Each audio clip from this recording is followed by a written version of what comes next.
And just because a rich man's doing well doesn't mean you will. Okay, counter. Okay.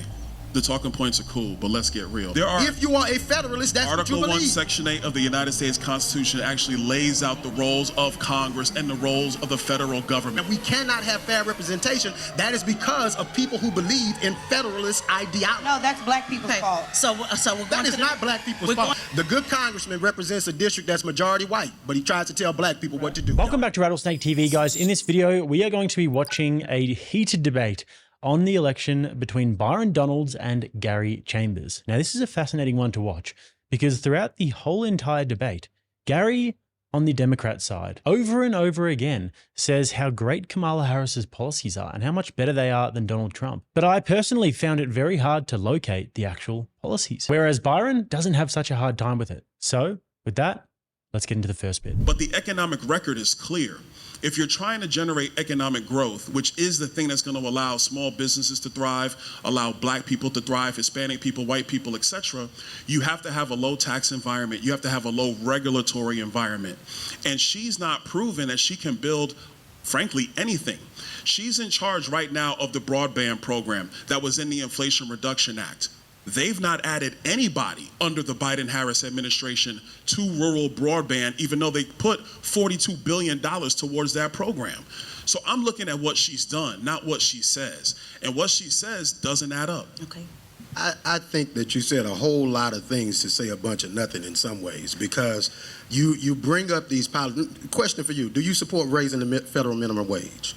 No, I don't. I never have. Okay, so when we talk about the policies that he's supporting, those policies support the wealthy. He doesn't support making regular, everyday people be able to earn a higher living, because he believes that the wages are going to trickle down because the people with the majority of the money are going to pour some money into your cup all of a sudden. It never happens. It never happens. When you look at the policies of Democrats versus Republicans, Democrats have created more jobs over the last 30 years under Democrat presidents than conservative presidents. 2.3 million jobs got lost under Donald Trump. And he's skipping over the last 2 years of Trump's presidency because you can't talk about the fumble bag. You just can talk about what you thought was right in the first two years of the presidency. If you had a leader who was wiser on the front side of the decisions, then we would not have had a crumbling economy and a healthcare crisis on our communities. The second part, did you vote for expanding Medicaid? Well, actually, I was going to ask you a question because you asked me once, so now I was going to. I gave you a little bit of time. I want to. This is my time. I want to follow up with that. Did you vote for expanding Medicaid, helping expand Medicaid, or did you vote for the $2,000 cap on prescription drugs this year? The $2,000 cap, I believe that was in the American Rescue Plan. Did you vote for it? Well, no, because it created inflation. Okay, that's my point. You can't ask one question. It's a yes or no. I just want to know, did you vote for it? You can't ask one question. Okay. I want to know, did you vote for it? Because if you didn't vote for that, that's what benefits your grandmother and your grandfather, because now they don't have to pay over $2,000 a year for medical care costs. So when you talk about these things, talk about policies that actually impact working class people. The policies of Donald Trump benefit the wealthy, and those policies never trickle down to you. And just because a rich man's doing well doesn't mean you will. Okay, counter. Okay, the talking points are cool, but let's get real. First and foremost, Seattle was the first city that went to a $15 minimum wage. I believe it was about 7 or 8 years ago. Do you know what happened to working people in the city of Seattle? Their hours were cut. Do you know why their hours were cut? Because the price per employee was so much higher that businesses had to start cutting back. People went from working 1 or 2 jobs to working 2 or 3 jobs in the city of Seattle. If you want to, hold on, Gary, now, I backed up. Now chill out for a minute now. Okay, now, if you want to go to the other thing about the minimum wage, if we want to have that economic conversation, another thing to understand, the prevailing wage, the prevailing market wage right now is significantly over the minimum wage. That's actually the real impact when you look at the minimum wage at any point in time over the last 50 years, that the market wage is always over the minimum wage. The minimum wage is a wage for entry-level employment. So if, my kids are 21, 17, 13, if they have to go work in a restaurant or work on a construction site or work in a hotel or doing something like that, and by the way, in construction, you make a lot more than the minimum wage. Let's establish that.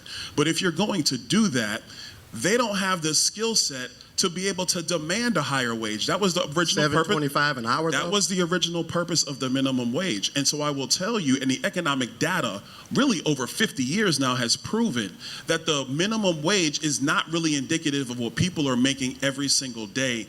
And actually, when you raise the minimum wage, what ends up happening is you start pricing out low-skilled labor. What's happened at Panera Bread?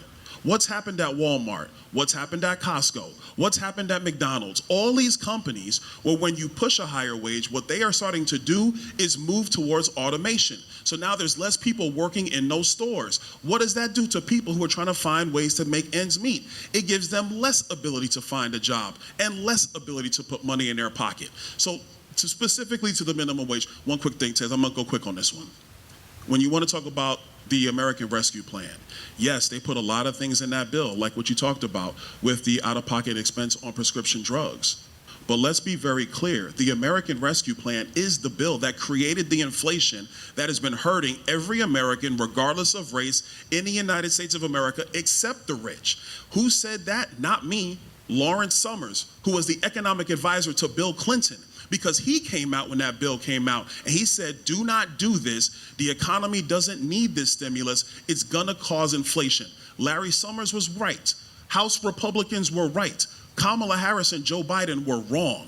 So how are you going to entrust her with the economic future of our country when she's already damaged the last 4 years of purchasing power for the same people who need help today? Okay, so I want you to counter that, Gary. Then I believe we'll have a question from the audience, and then we want to get to the next topic. I want to make sure both of you have time. I don't want to go into the details of everything he said, but what I will say is that no American should be making $7.25 an hour anywhere in this country. And if you got a congressman who supports keeping the federal minimum wage at $7.25 an hour, I don't care if you're 15, 16, or 21, you can't afford to pay a light bill on working 40 hours a week at $7.25 But let's be very clear, no American is making $7.25 an hour. That's not true. I live in South Louisiana. I guarantee you I can find you somebody making $7.25 an hour.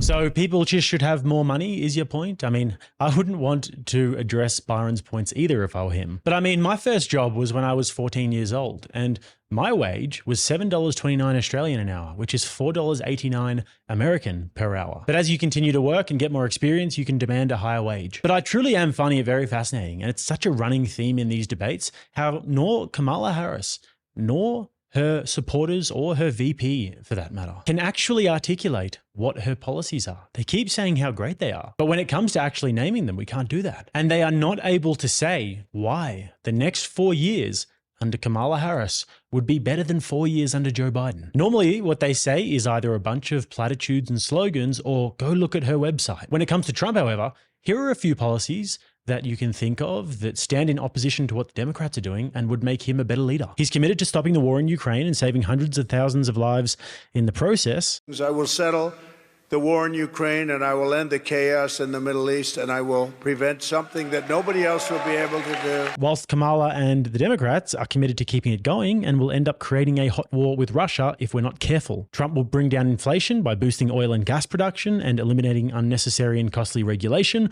whereas Kamala's plan is to place a federal ban on price gouging, which is straight out of the Venezuelan playbook. And I will work to pass the first ever federal ban on price gauging on food. Donald Trump is going to protect industry in the United States by imposing tariffs on countries that have been ripping them off for decades and hopefully bring back manufacturing to the country and make American goods competitive again on the world stage. And Kamala doesn't really have any policies about this, and I could go on for days about how important this one particular issue is, but for the sake of time, we won't. Trump is going to secure the border and deport illegal aliens, which is not only good for the prosperity of the country and the economy, but also good for the safety and for your national identity. Kamala Harris will leave the border open, as she has done as the borders are. And these are just a few reasons, and there are many, many more. But when it comes to giving reasons, the Democrats just can't seem to do it. And that's actually quite sad. Now, continuing on with this whole policy portion of the debate. A few weeks ago, Tyrese incorrectly accused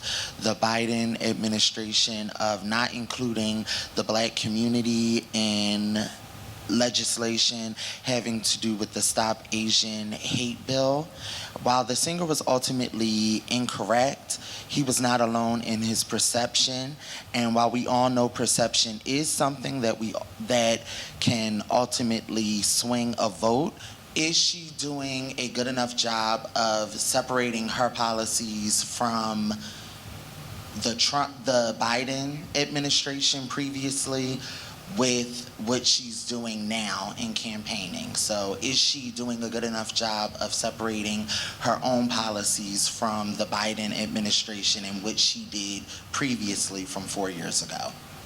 You want to answer that quickly? I think that the vice president has separated herself on some aspects of policy. I think that to run away from everything that happened under President Biden would be foolish in some ways, because everything that happened under President Biden wasn't bad. And I think that we need to be honest about that. We need to be honest about what he inherited and where we are today. Interest rates just got cut recently.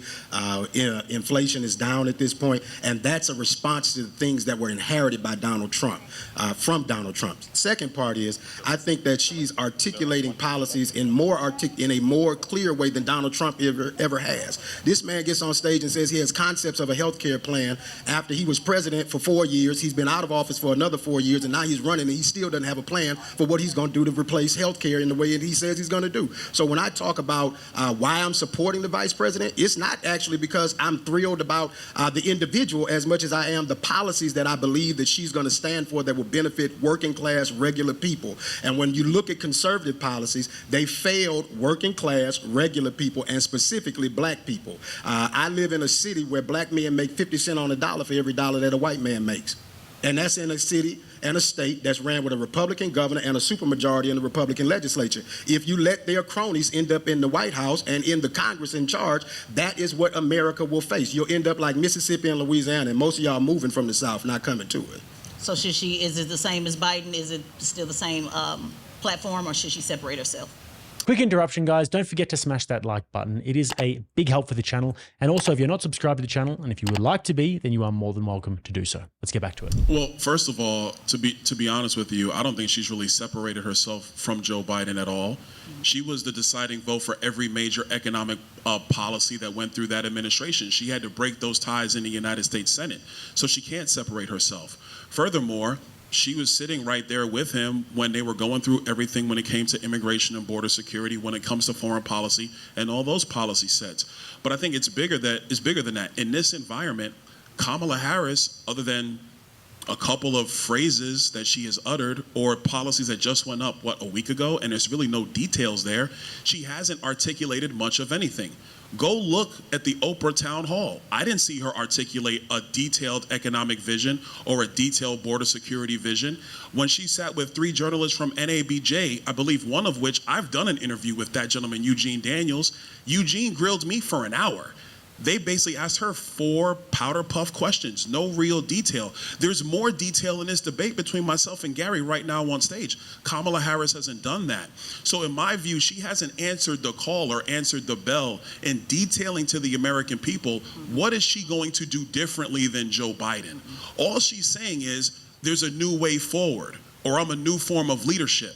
But the phrases and the personalities don't mean anything, because in 46 days, this election's gonna end. It ends in 44. 2 days after Election Day, all the phrases and personalities stop. But the policies are what's gonna matter. She's not said really anything to that. I wish that she would, because it will be helpful to clarify this important decision for all Americans, no matter your personal politics. And the last thing I will say in terms of inheriting from Donald Trump, COVID-19 was something that was a disaster for every country in the world, including the United States of America. But what else did you inherit from Donald Trump? Inflation, when Joe Biden came into office with Kamala Harris, was at 1.4% year over year. Since Joe Biden and Kamala Harris took office, the price of inflation, the price of goods and services are well up over 20%. Go fix your car. It's well up over 50%. Get car insurance, well up over 50%. I just flew into Atlanta. I'm flying out of Atlanta to go back to DC.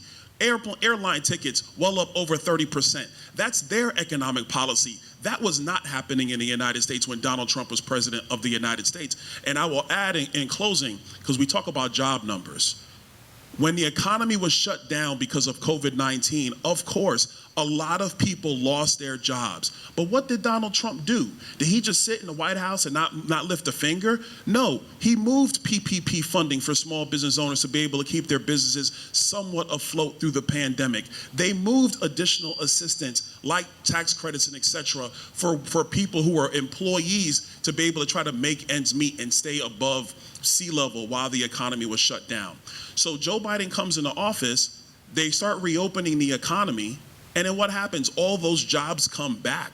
That's not because of Joe Biden and Kamala Harris. That's because those jobs are going to come back regardless of whoever was president of the United States. And last thing I will say, the Biden-Harris administration just had to come out with a revision to their own employment statistics, and they had to remove 818,000 jobs that they had falsely reported to the American people, Which is and the still more unemployment than rate has Trump. been going up. Okay, With 818,000, it was still more than Donald Trump. With 818,000 jobs. The pandemic shut down the economy. Whatever the reasons are, the numbers are the numbers. So Byron nailed it there. I mean, once again, there is no policy vision, and all you can go off as a voter is what has happened over the past 4 years when Kamala Harris was in office with Joe Biden, and that was an unmitigated disaster. So I would love to hear any Democrats give a solid reason as to why life would be better in the United States of America under Kamala Harris than they would under Donald Trump, or even easier for them. Why would life under Kamala Harris be better than it was under Joe Biden? My memory is not good. My memory is fine. My memory, take a look at what I've done since I've become president. Look,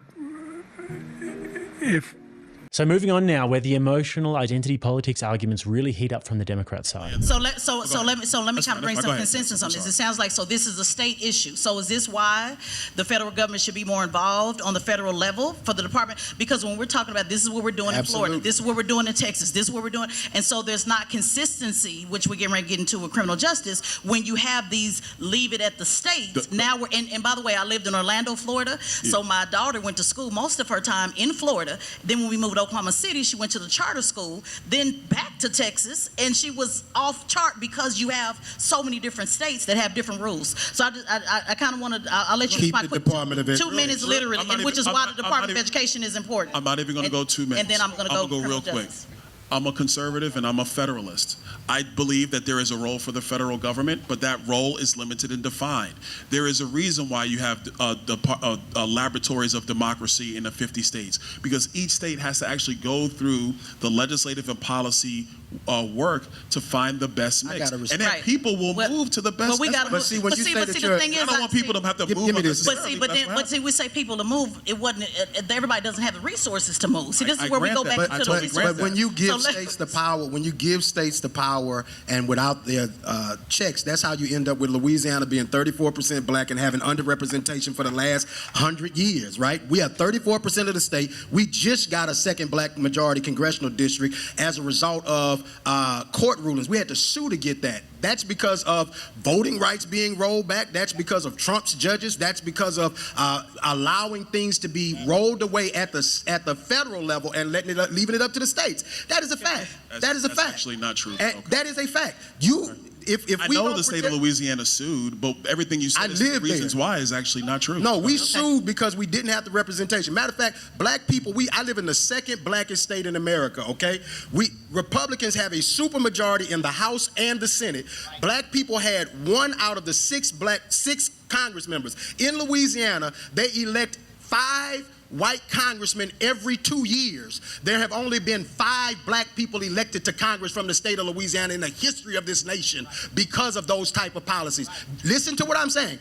5 white people get elected from the state of Louisiana every 2 years. There have only been 2 black people to serve in Congress from the state of Louisiana in the history of this nation, because there are people like this good brother who believes that the federal government should have no say in what the here we states are go. doing as That it is- relates to our no, policies. no, that's wrong. Either if you're a federalist, that's flat what you out wrong. believe. There are- If you are a federalist, that's Article what you 1, believe. Section 8 of the United States Constitution actually lays out the roles of Congress and the roles of the federal government. You have to make So it how do black people? I'll let you go, Gary. Black I'll people let you have go had now, Gary. Now, black people have had to fight against Gary, that I'll let you Constitution. go. I'll let Black you go. people Now, have now, had to now, fight speak against on the it. Constitution from the inception of this nation. If you want to talk Black about the people fought Constitution, against the Constitution didn't even consider racism you in this country. a full human. Women fought The against Constitution being didn't even subjugated educated in this You are a country, and federalist, we've moved past sir. that, Gary. No, You can't ignore that. We have not moved past that because people Okay, in hold your on. party don't want women to vote today.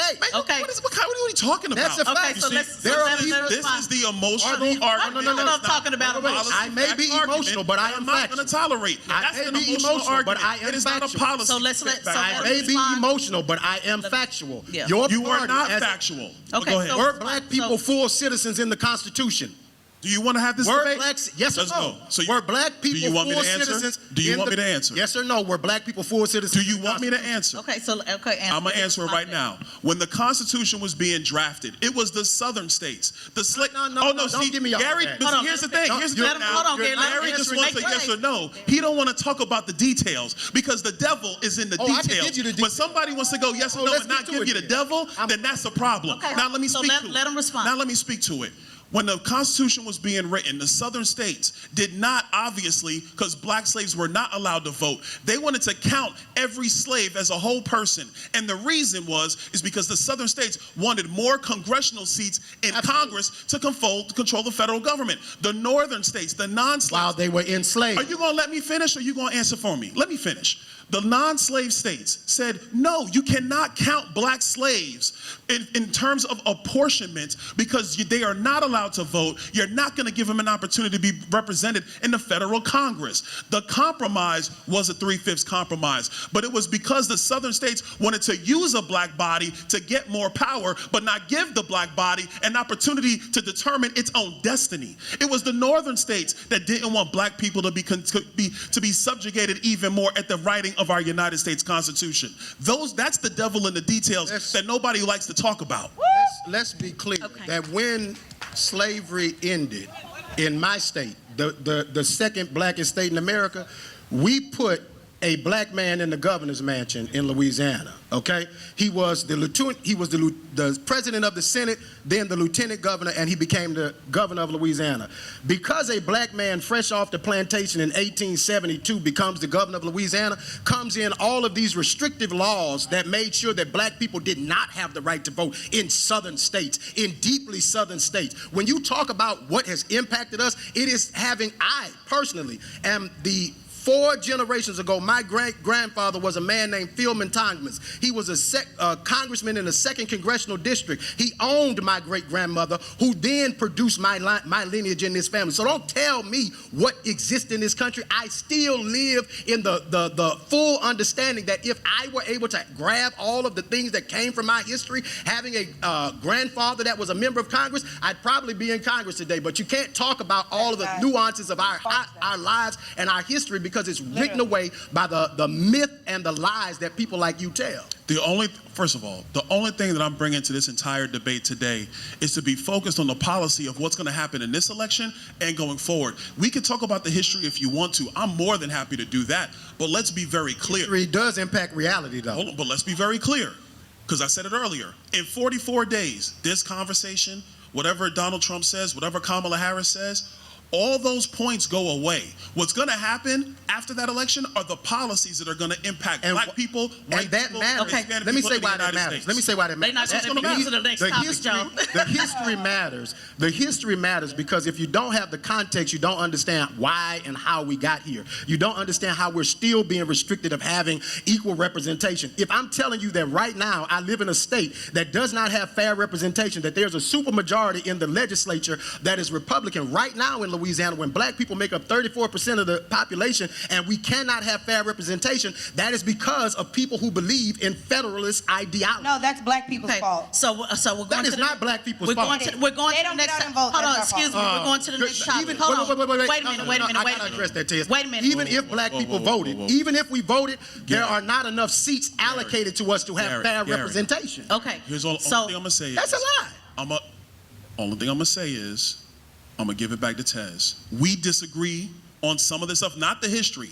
I think we mostly agree on the history, but we disagree on some of the outcomes going forward. Don't you love how when the woman says, well, maybe that's black people's fault, it's indignation. But seriously, the whole argument about representation is just so ridiculous. Show me the laws in the United States that restrict black people from entering political office or being represented. And why does it matter so much that they're black people? I mean, would you like lots of people like Byron Donalds in there? I don't think you would. But this is why identity politics in this format is such a logically incoherent worldview. Because under the briefest of examination, it just crumbles so easily. Which brings me to my next point, which is that when somebody can't defend their worldview, when somebody is losing a debate, and seriously losing a debate, like is happening here, what they will resort to doing is just filibustering, just talking over the other person to try and make sure that their points can't be heard. You have to make. So how do black people? I'll let you go, Gary. Black I'll people let you have go had- now, Gary. Now Black people have had to fight. And this often comes with an unnecessary level of emotion and just repeating your talking points like a broken record. And that's exactly what just happened here. So Byron was many, many classes above. And let's listen to the closing statements now. Can you give me closing thoughts and maybe about a minute or so, and Gary, on what people need to be looking at? What should they be looking at? What's most important in this upcoming election? Well, look, when it comes to the presidential election, there are three things that are massively important. Who's going to do a great job running this economy and making sure people can thrive?